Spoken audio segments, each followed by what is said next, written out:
मेरा ये सवाल था, जिसको प्रतिनिधि सभा उद्धव ठाकरे करार देते हैं और उनकी पार्टी 200 में से 160 सदस्य प्रतिनिधि सभा के उद्धव ठाकरे के साथ हैं, उनका पक्ष सुनने के लिए कोई तैयार नहीं है। मेरा आपसे ये सीधा सवाल था। जी, इलेक्शन कमीशन ने जो तय किया है वो इसके लिए तय किया कि 75% जो पार्टी हमारे पास है, 76% वोट्स हमारे पास है। जो जिला परिषद और पंचायत समिति का जो अभी इलेक्शन हुआ वहां पर भी हम जीते थे, वही मैंने बात पहले यहाँ पर रखी थी। दूसरी बात यह है कि आने दो, अभी बीएमसी का इलेक्शन आ रहा है ना, दूध का दूध और पानी का पानी हो जाएगा, कौन जीत रहे, किसका मेयर बैठ रहा है, तो थोड़ा सब्र करो। और शरद पवार जी ने ही उनको सलाह दिया, उद्धव जी को, क्योंकि शरद पवार जी भी कांग्रेस से बाहर निकले थे, खुद का चिन्ह और खुद का पार्टी उन्होंने बनाया, तो उन्होंने उद्धव जी को सलाह लिया कि आपका खुद का पार्टी बना लो, खुद का चिन्ह ले लो, क्यों झगड़ा कर रहे हैं आप। और आप अभी सुप्रीम कोर्ट में जा रहे हैं। और चित्रा जी, मैं और एक बात कहना चाहता हूँ कि आज आप इमरजेंसी सेशन ले लो असेंबली का, फ्लोर टेस्ट ले लीजिए। 180 के ऊपर हमारा आंकड़ा नहीं गया 288 से, तो हम कुछ भी हार जाएंगे। मैं तो कह रहा हूं लगभग 200 का आंकड़ा हमारा क्रॉस होगा। हमारे पास पूरा मेजोरिटी है हाउस में, और ये कह रहे हैं कि सुप्रीम कोर्ट में जाके डिस्क्वालिफिकेशन होगा। ले लो ना फ्लोर टेस्ट, दिखा देंगे ताकत हमारी। 200 का आंकड़ा कहां से लेकर आए आप? 105 विधायक बीजेपी के हैं। हाँ, 50 हमारे पास है और हो गए 145, तो ये 200 कहा, मतलब 50 हमारे पास है। और कौन सी पार्टी के लोग आपके पक्ष में मतदान करेंगे? दूसरे पार्टी के लोग हैं, और लगभग 25 इंडिपेंडेंट हमारे पास है।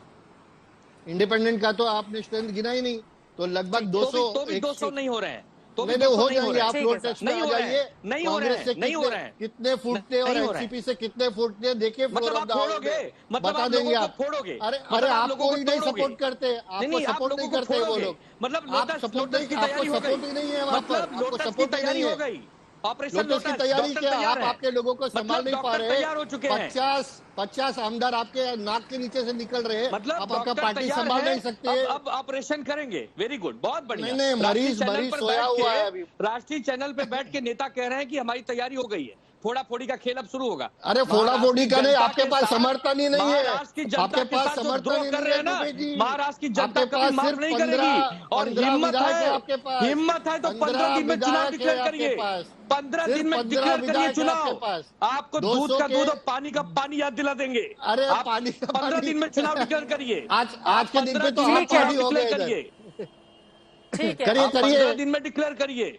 ठीक है सर, अब थोड़ा सा आगे बढ़ते हुए महेश तापसे जी को भी चर्चा में लेकर आती हूँ। आप एनसीपी के नेता हैं, ठीक है सर, हो गया, कोई 15 दिन में चुनाव डिक्लेयर करने की बात कर रहा है, तो कोई कह रहा है कि हमारे पास पूरा बहुमत है, लेकिन इन सब के बीच आगे का रास्ता क्या बनेगा? महेश तापसे जी, आपके पास आते हुए, एनसीपी और कांग्रेस के साथ जाने को लेकर उद्धव ठाकरे ने अपनी सारी की सारी सियासी जमीन एक तरीके से गंवा दी। 2019 के बाद लगातार हम जिस तरह से देख रहे हैं, उद्धव ठाकरे का ग्राफ वहां पर गिरा, पार्टी चले गई, सिंबल चला गया, अब तमाम जो नेता उनके साथ खड़े होते थे एक वक्त पर वो भी चले गए। लेकिन अब रोने से क्या होता है? दूसरी तरफ वहां पर चुनाव आयोग का ये फैसला, और अब एनसीपी, अब ये जिस वक्त आप लोगों को उनके इस मुश्किल वक्त में साथ देना चाहिए, आप लोग उन्हें सलाह दे रहे हैं कि वो नए चुनाव चिन्ह और सिंबल को अख्तियार कर लें, तो क्या उद्धव ठाकरे को ऐसा कर लेना चाहिए? क्योंकि अब शिवसेना नाम और तीर धनुष कमान उनको नहीं मिलने वाली। क्या ये मान चुकी है एनसीपी? देखिए, चुनाव आयोग ने जो भी निर्णय लिया, सही है या गलत है मैं नहीं जानता, लेकिन अगर उद्धव ठाकरे जी को लगता है कि ये चुनाव आयोग का जो निर्णय है पूरी तरह से गलत है, तो सुप्रीम कोर्ट में जा सकते हैं, और वो गए भी हैं। जहां तक एनसीपी की बात है, जैसे ये चुनाव आयोग का निर्णय है, हमने पहले रूप से स्पष्ट कहा कि हम उद्धव ठाकरे जी के साथ हैं, और उद्धव ठाकरे जी को ही बाला साहब ठाकरे की आइडियोलॉजी का उत्तराधिकारी हम मानते हैं, और इसीलिए एनसीपी हो या कांग्रेस हो, पूरी तरह से उद्धव ठाकरे जी के साथ ही रहेगी, ये पहले दिन से स्पष्ट हो गया। जहां तक अभी कृष्णा हेगड़े जी कह रहे थे कि 70% लोग उनके साथ है, तो कोई भी इलेक्टेड रिप्रेजेंटेटिव है वो पार्टी नहीं बनाता। अगर इलेक्टेड रिप्रेजेंटेटिव पार्टी बनाना होता तो टाटा, बिरला, अंबानी, बड़े बड़े लोग वो इलेक्टेड रिप्रेजेंटेटिव साथ बना लेके अपनी पार्टी बना चुके होते थे।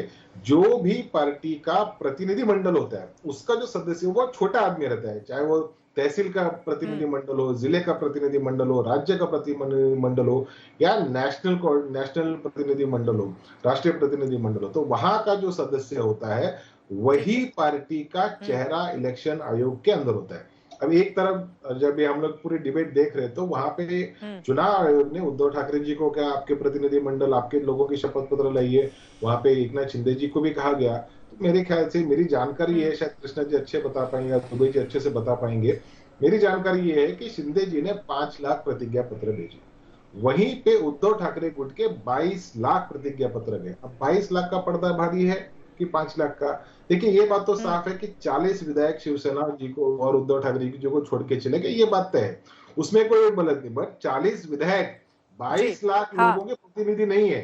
अगर 22 लाख लोग प्रतिज्ञा पत्र लिख के कहते हैं कि हम असली शिवसेना है, तो इसके ऊपर गंभीरता पूर्वक विचार विनिमय मुझे लगता है चुनाव आयोग ने करना चाहिए। और शायद चुनाव आयोग का जो भी फैसला, लेकिन 1968 एक सेकेंड सर, ठीक है, 1968 चुनाव आयोग चुनाव चिन्ह आवंटन को लेकर ये फैसला दिया है। उसने हवा में तो ये कोई फैसला, चुनाव आयोग सर वो भी एक स्वायत्त संस्था है, उसके ऊपर भी अगर इस तरह के सवाल उठेंगे तो उनको भी तो तमाम नियम कायदे कानून पढ़ने होंगे ना, उसमें भी इतने बड़े बड़े लोग शामिल होते हैं, तो उनको सीधे ये कह देना चुनाव आयोग को भंग कर दिया जाए।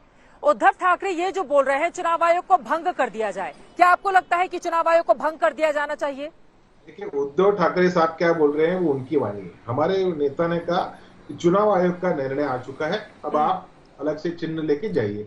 मैं सिर्फ इतना ही कहूंगा कि एक तरफ जहां सुप्रीम कोर्ट का 16 निलंबन को लेकर मसला चल रहा है, शायद अगर ये निर्णय या दूसरा जो भी इलेक्शन आयोग का निर्णय होता वो अगर सुप्रीम कोर्ट के फाइनल जजमेंट के बाद होता तो ज्यादा सराहनीय होता है, ऐसा मुझे लगता है। लेकिन एक ऑटोनोमस बॉडी है, उनको लगा पहले निर्णय देना चाहिए। आनंद दुबे जी, उद्धव ठाकरे जी लगा कि हमें इसको काउंटर करना चाहिए और इसके लिए हमें जाना चाहिए सुप्रीम कोर्ट। आप प्रतिक्रिया दीजिए।